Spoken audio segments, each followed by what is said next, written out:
সাম্প্রদায়িক মন্তব্যের জের এবার কলকাতায় মেয়র ফেরাদ হাকিমের পদত্যাগ চেয়ে পথে নামলো বিজেপি। একেবারে কুশপুত্তলিকা দাহ করে বিক্ষোভ দেখালো বিজেপির কর্মীরা।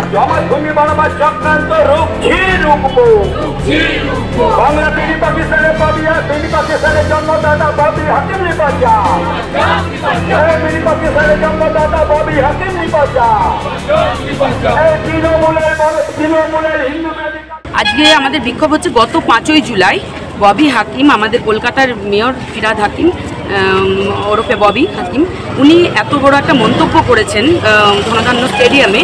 ইসলামের একটা কোনো অনুষ্ঠানে গিয়ে ইসলাম ধর্মাবলম্বী মানুষদের কাছে বলেছেন যে এত সাদা মানে ফেজ টুপি পরে এত সব দেখে ওনার মানে গর্ব হচ্ছে, যে আগামী মানে এত সংখ্যক লোক দেখে গর্ব হচ্ছে এবং আগামী দিনে পশ্চিমবঙ্গের সমস্ত মানুষকে এবং শুধু পশ্চিমবঙ্গ না সারা দেশে যারা অহিন্দু আছে যারা অমুসলিম আছে এবং তাদেরকে এবং সমস্ত ধর্মাবলম্বী মানুষ যারা ইসলাম ধর্মে বিলং করে না তাদেরকেও দাওয়াতি ইসলামের মাধ্যমে ধর্মান্তরীকরণ করার জন্য উনি আহ্বান জানিয়েছেন। তো এটা আমাদের হিন্দু সনাতনীদের কাছে এটা অত্যন্ত লজ্জাজনক যে আমরা এই পশ্চিমবঙ্গে বাস করছি, যেটা মানে সেখানে আমাদেরকে মানে যেটা একটা সার্বভৌম রাষ্ট্র যেখানে, আর সেখানে আমাদের যে পশ্চিমবঙ্গের মুখ্যমন্ত্রী মমতা ব্যানার্জি, উনি একজন ব্রাহ্মণ পরিবারের মেয়ে হওয়া সত্ত্বেও তার কোনো প্রতিবাদ করেননি এখনও অবধি। গত 10 দিন কেটে গেল, এখনও অবধি এর কোনো প্রতিবাদ নেই। ফিরহাদ হাকিমকে কোনোরকম ক্ষমা চাইতে বাধ্য করেননি।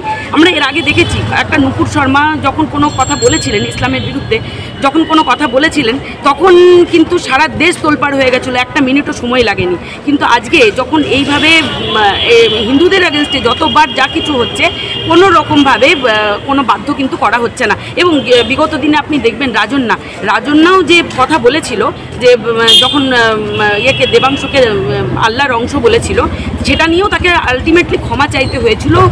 একদম সেকেন্ড ডেতে তার ভিডিও সোশ্যাল মিডিয়া থেকে ডিলিট করতে সে বাধ্য হয়েছিল এবং ক্ষমা চেয়েছিল। তাহলে যেই শাসক দলের অন্দরে হিন্দুদেরকে বাধ্য করা হয় মুসলিমের এগেনস্টে কিছু বলার জন্য, সেই শাসক দলের অন্দরে কেন মুসলিমকে বাধ্য করা হবে না হিন্দুদের এগেনস্টে বা অন্যান্য ধর্মাবলম্বী মানুষদের কিছু বলার জন্য কেন বাধ্য করা হবে না? তো এখানে কিন্তু মুখ্যমন্ত্রী নীরব কেন না 30% ভোটের জন্য।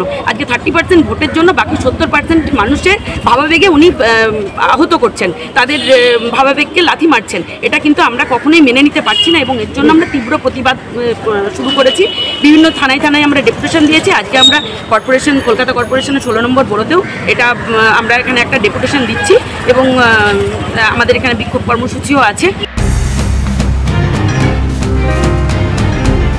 এমন সাম্প্রদায়িক উস্কানিমূলক মন্তব্যের পরও ফেরাদকে নিয়ে মুখ্যমন্ত্রী কেন নীরব, তা নিয়েই প্রশ্ন তোলেন বিরোধীরা। জোকা ডায়মন্ড পার্কের 16 নম্বর বড় অফিসের সামনে এদিন বিক্ষোভ দেখায় বিজেপি। কিন্তু কি বলেছিলেন ফেরাদ হাকিম? ধনধান্য প্রেক্ষাগৃহে মুসলিমদের এক ধর্মীয় অনুষ্ঠানে ধর্মান্তকরণ নিয়ে বিতর্কিত মন্তব্য করতে দেখা গিয়েছিল তাকে। শুনুন তিনি কি বলেছিলেন। দুর্ভাগ্য নিয়ে জন্মেছে, যারা ইসলাম নিয়ে জন্মায়নি তাদেরও দাওয়াতে ইসলাম অর্থাৎ ইসলামের দাওয়াত দিয়ে তাদের মধ্যে ঈমান নিয়ে আসলে এটা আল্লাহ তাআলাকে খুশি করা হবে।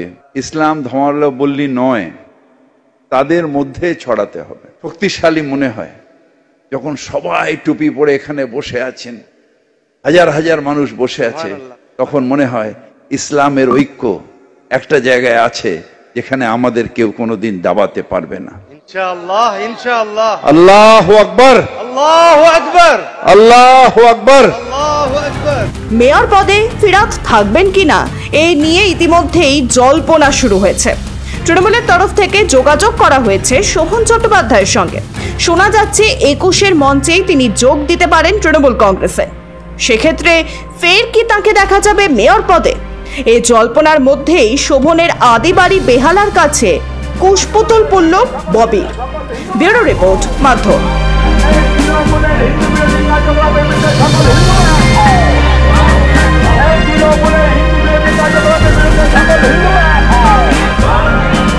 Bobby Hutton,